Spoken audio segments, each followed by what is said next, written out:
Era do Espírito.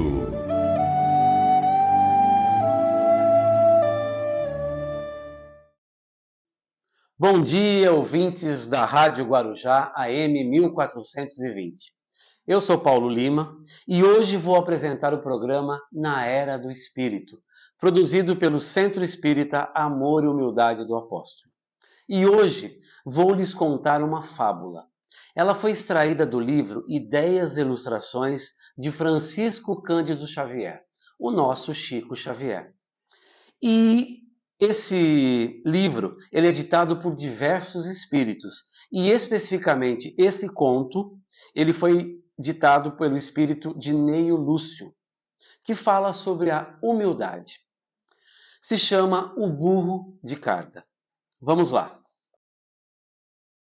Nos tempos em que não haviam automóveis, numa cocheira de um famoso palácio real, vivia um burro de carga, curtindo a sua amargura, a sua extrema tristeza, pois suportava as brincadeiras e as zombarias de seus companheiros. Com seu pelo maltratado e as grandes cicatrizes que lhe cobriam o corpo, e o seu jeito triste e humilde, vivia ele no seu canto, cabisbaixo. Quando se aproximou um lindo cavalo árabe, ganhador de vários prêmios, e um potro inglês, também vindo de família de campeões. Os orgulhosos cavalos conversavam e diziam: veja em que estado se encontra esse burro, que triste o seu destino. Você não tem inveja da minha posição? Dizia o cavalo árabe. Sou aplaudido nas corridas, elogiado pelos reis e acariciado por princesas. Imagine só, dizia o potro, um pobre burro conseguiria entender o que é o brilho das corridas e a emoção de uma grande caçada?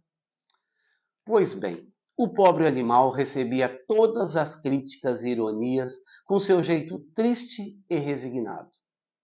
Um outro cavalo que também ali estava, de procedência nobre, adquirido por um famoso criador húngaro, também entrou na conversa e começou a comentar. Esse burro é um covarde, sofreu as maiores brutalidades da mão do amansador e não dá sequer um coice. Nasceu somente para levar pancadas e cargas pesadas, e é vergonhoso e humilhante ter que suportar a sua presença. Até um jumento espanhol que estava por ali, orgulhoso de sua origem, chegando perto do infeliz burro, falou sem piedade. Eu tenho vergonha de reconhecer esse burro como meu parente mais próximo. Ele é um fraco, um inútil, um animal sem orgulho. Ele não tem amor próprio. Vejam só no meu caso. Só aceito missões e deveres dentro de um limite. E se alguém quer abusar de mim, eu dou um coice e sou capaz de matar. E assim, meus amigos, sempre com observações de desprezo pelo burro, continuavam a criticar e conversar pela cocheira. Foi quando, muito admirados os animais, perceberam a vinda do rei juntamente com seu cavalariço, que adentraram a cocheira. E assim eles ouviram quando os dois começaram a conversar. O rei dizia: cavalariço, preciso de um animal para uma tarefa de grande responsabilidade. Quero que seja dócil, educado e que mereça minha total confiança. E aí falava o cavalariço: majestade, temos animais de pura linhagem. O que Vossa Alteza acha desse cavalo árabe? E o rei mais uma vez disse: não, não, não, ele é muito bravo, sem educação, é bom apenas para ser pastor de rebanhos. Quem sabe então, disse o cavalariço, o jumento serve para essa tarefa. O rei, já meio desanimado, pensou e disse: de maneira alguma, esse jumento é manhoso, não sabe obedecer e não merece a minha confiança. Pois então o rei parou pensativo, andou de um lado para o outro, ficou com a cabeça em extrema meditação. O que faria? Foi aí que, em alguns instantes, ele parou e logo em seguida voltou para o cavalariço. e pergunta aonde está o meu burro de carga. Rapidamente o cavalariço apontou para o final da cocheira, onde estava o burro de carga. O próprio rei se dirigiu até o burro, retirando ele lentamente da cocheira, e pediu para que o enfeitasse com os símbolos e as cores da casa real. E confiou-lhe o seu filho, ainda criança, para uma longa viagem.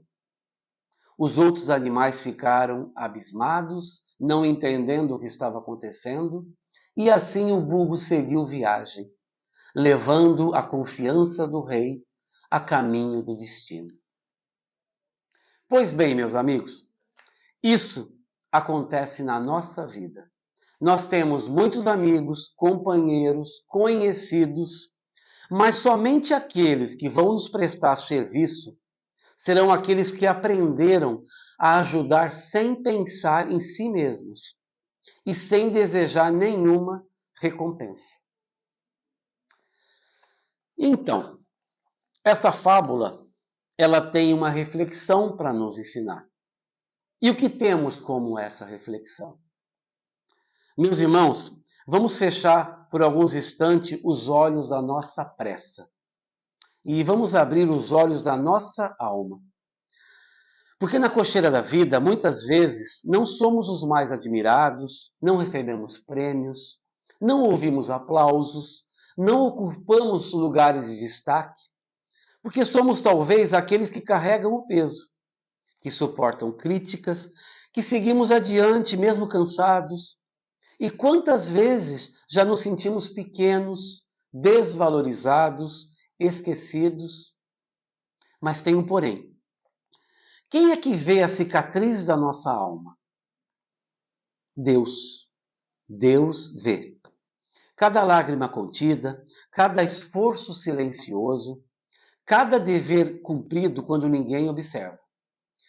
O burro de carga da fábula, ele não brilhou aos olhos do companheiro, dos companheiros, mas foi o único que recebeu o rei e que confiou o próprio filho a ele. Talvez hoje estejamos carregando fardos que não entendemos. Talvez a disciplina que nos dói esteja só nos educando. Talvez o silêncio que suportamos esteja nos fortalecendo. E o mundo, ele escolhe pelo brilho, mas Deus escolhe pela confiança. Perguntamos para os nossos corações: eu tenho sido confiável? Eu tenho sido fiel por pouco? Eu tenho aceitado as provas com dignidade? E se hoje a vida nos pede esforço, é porque confia em nossa capacidade. Nada é em vão. Nenhuma experiência é inútil. Tudo é preparação.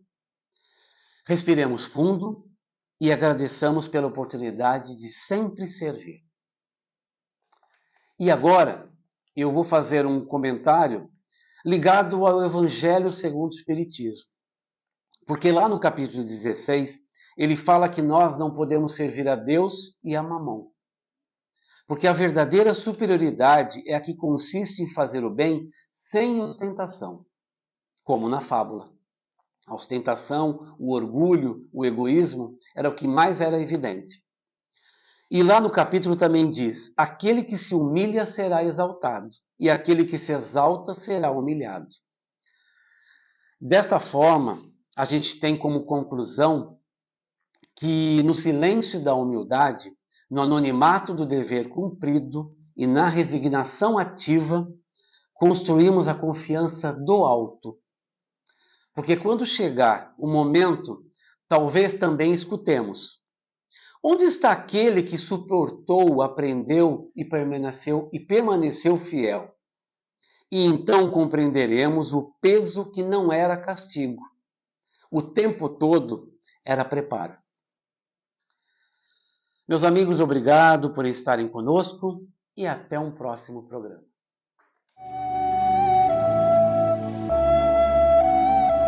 Na Era do Espírito.